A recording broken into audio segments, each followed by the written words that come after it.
Berkas oknum dosen Unsri yang terjerat kasus dugaan pelecehan seksual terhadap mahasiswanya sendiri sebelumnya dikembalikan ke Kejaksaan karena dinilai berkas tersebut kurang lengkap.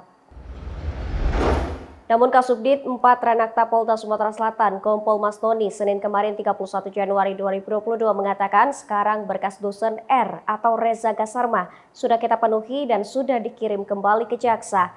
Terang Mas Noni, hingga kini polisi masih menunggu hasil pertimbangan jaksa terkait berkas Reza Gasarma yang sudah diserahkan kembali tersebut.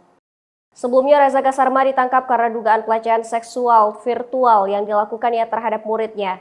Reza dilaporkan 5 perempuan yang merupakan mahasiswi maupun alumni Unsri berinisial C, D, F, dan D. Akibat perbuatannya, Reza dijerat dengan pasal 9 JO pasal 35 Undang-Undang Nomor 44 Tahun 2008 tentang pornografi dengan ancaman pidana paling singkat 1 tahun penjara, paling lama 12 tahun penjara atau denda paling sedikit 500 juta rupiah, denda paling banyak 6 miliar rupiah.